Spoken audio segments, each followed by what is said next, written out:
Hi friends, നമുക്കിന്ന് strawberry coconut balls ഉണ്ടാക്കാം. അതിനാവശ്യമുള്ള സാധനങ്ങൾ ഞാനിവിടെ 1 കപ്പ് സ്ട്രോബെറി ചെറിയ പീസസ് ആയിട്ട് അരിഞ്ഞിട്ടുണ്ട്. ഏകദേശം ഈ വലിപ്പമുള്ള സ്ട്രോബെറീസ് ഒരു 5 എണ്ണം എടുത്തിരിക്കുന്നത്. പിന്നെ 1 കപ്പ് അവലിന് പകരം നമുക്ക് ഓട്സ് ആവാം, സീരിയൽസ് ആവാം, എന്ത് വേണമെങ്കിലും എടുക്കാം. പിന്നെ 1 കപ്പ് നട്ട്സ് എടുത്തിട്ടുണ്ട്. ഇത് റോസ്റ്റഡ് നട്ട്സ് ആണ് ഞാൻ എടുത്തിരിക്കുന്നത്. അത് എല്ലാത്തിനെയും കൂടെ ഒരു മിക്സ് എടുത്തിരിക്കുന്നത്. നിങ്ങൾക്ക് ഏത് നട്ട്സ് വേണമെങ്കിലും എടുക്കാം. പിന്നെ ഒരു 1.25 കപ്പ് തേങ്ങ ചിരകിയത്, 2 ടേബിൾ സ്പൂൺ വെളിച്ചെണ്ണ, 1 ടേബിൾ സ്പൂൺ പഞ്ചസാര. നമുക്ക് ഡെസിക്കേറ്റഡ് കോക്കനട്ട് ഉണ്ടെങ്കിൽ അത് ഏകദേശം ഒരു 1/2 കപ്പ് മുതൽ 1/4 കപ്പ് വരെ നമുക്ക് എടുക്കാം. ഇപ്പം എൻ്റെ കയ്യിൽ അത് ഇല്ലാത്തത് കൊണ്ടാണ് ഞാനിപ്പം ഇതിനെ ഡെസിക്കേറ്റഡ് കോക്കനട്ട് ആക്കുക. എന്ന് വെച്ച് കഴിഞ്ഞാൽ ഇതൊന്ന് ഉണങ്ങി പൊടിച്ചെടുക്കുന്ന ഒരവസ്ഥയിലോട്ട് എത്തിക്കുകയാണ്. അപ്പം ഈ ഗ്രേറ്റ് ചെയ്ത കോക്കനട്ടിനെ ഒരു ചോപ്പറിനകത്ത് നമ്മുടെ മിക്സി ആയാലും മതി ഒന്ന് പൾസ് ചെയ്തെടുക്കുവാണ്. ഇതെന്ന് വെച്ചാൽ ഇത് പലതും പല സൈസ് ആയതുകൊണ്ട് ഒന്ന് ഈവൻ ആക്കി എടുക്കുക ചെയ്യുന്നത്.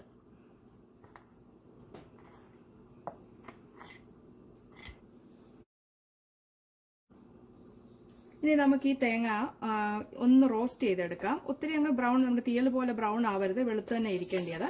ഇതിനകത്തെ ആ വാട്ടർ കണ്ടന്റ് ഒന്ന് നമ്മൾ മാറ്റി ഒന്ന് ഡ്രൈ ആക്കി എടുക്കുക ചെയ്യുന്നത്.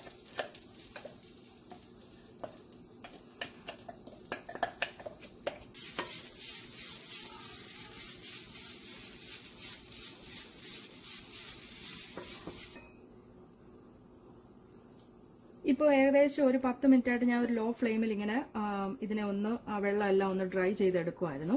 അപ്പം നമുക്ക് ആദ്യമേ ഇത് ഇളക്കുമ്പോൾ തോന്നുന്ന ഒരു ഹെവിനെസ് അല്ലല്ല, നമ്മളിപ്പോൾ ഈ ഒരു സ്റ്റേജിൽ നല്ല സ്മൂത്തായിട്ട് നമുക്കങ്ങ് തോന്നും. ആ ഒരു സമയത്ത് ഇത് ബ്രൗൺ ആവരുത്. ഇപ്പം നമ്മളിങ്ങനെ ഇടുമ്പോഴത്തേക്ക് അത് ഒന്നേലൊന്ന് തൊടാതെ താഴെ വീഴുന്നുണ്ട്. അപ്പോൾ ഈ ഒരു സമയത്ത് നമുക്കിതിന്ന് അടുപ്പിൽ നിന്ന് മാറ്റി വെക്കാം. ഇനി ചൂടാറി കഴിഞ്ഞിട്ട് നമുക്കിതിനെ ഒന്നുകൂടെ ഒന്ന് പൾസ് ചെയ്തെടുക്കാം. ഇനി നമുക്ക് ഇതിപ്പോൾ ഇതിൻ്റെ ചൂടാറിയിട്ടുണ്ട്. ഇനി ഇതിനെ നമുക്ക് ഇതിനകത്ത് ഒന്നുകൂടെ ഒന്ന് പൾസ് ചെയ്തൊന്ന് പൊടിച്ചെടുക്കാം.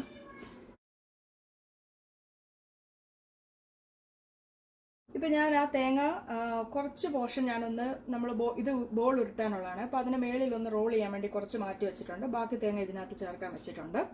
അപ്പം ഇനി ഇതിനകത്തോട്ട് നമുക്ക് ഈ നട്ട്സിനെ ഒന്ന് ക്രഷ് ചെയ്തെടുക്കാം. ഇനി ഇതിനകത്ത് നട്ട്സ് ചെറുതായിട്ടൊന്ന് എല്ലാം ഒന്ന് നന്നായിട്ട് പൊടിഞ്ഞിട്ടുണ്ട്, ഒത്തിരി അല്ല. ഇനി നമ്മൾ ഇതിനകത്തോട്ട് ഈ അവൽ ചേർക്കുവാണ്. അവലിന് പകരം ഓട്സ് ചേർക്കാം.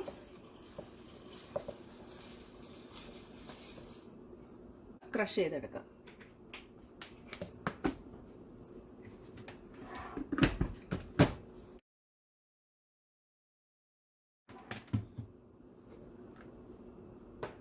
ഇപ്പൊ അവല് നട്ട്സ് കൂടെ പൊടിഞ്ഞിട്ടുണ്ട്. ഇനി ഇതിനകത്തോട്ട് ഈ തേങ്ങ ചേർക്കാം.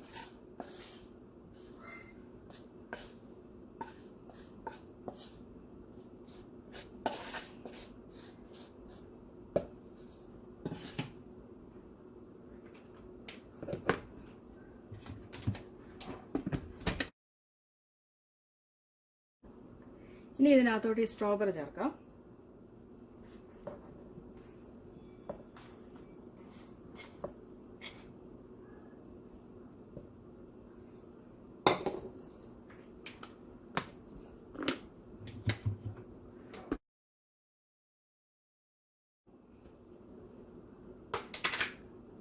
ഇനി വെളിച്ചെണ്ണ ചേർക്കാം. വെളിച്ചെണ്ണ തന്നെ ചേർക്കണം. വെളിച്ചെണ്ണ ഇല്ലെങ്കിൽ വേറെ ഒന്നെങ്കിൽ ഏലക്ക പൊടിച്ച് ചേർക്കാം. ഇതൊരു ഫ്ലേവറിനും കൂടെ വേണ്ടിയാണ്, നമുക്ക് കുഴയ്ക്കുമ്പം നല്ലൊരു ബോൾ കിട്ടാനും കൂടെ. പിന്നെ പഞ്ചസാര ചേർക്കാം. പഞ്ചസാര ഓപ്ഷണലാണ്, മധുരം നോക്കിയിട്ട് വേണ്ടവർ ചേർത്താൽ മതി.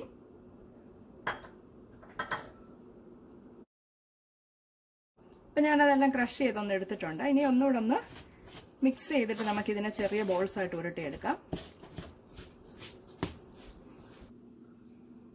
ഇനി ഇതിനെ നമുക്കിങ്ങനെ ചെറിയ ബോൾസ് ആക്കി ഉരുട്ടിയെടുക്കാം. എന്നിട്ട് ഇത് കോക്കനട്ടിനകത്തൊന്ന് റോൾ ചെയ്തിങ്ങെടുക്കാം.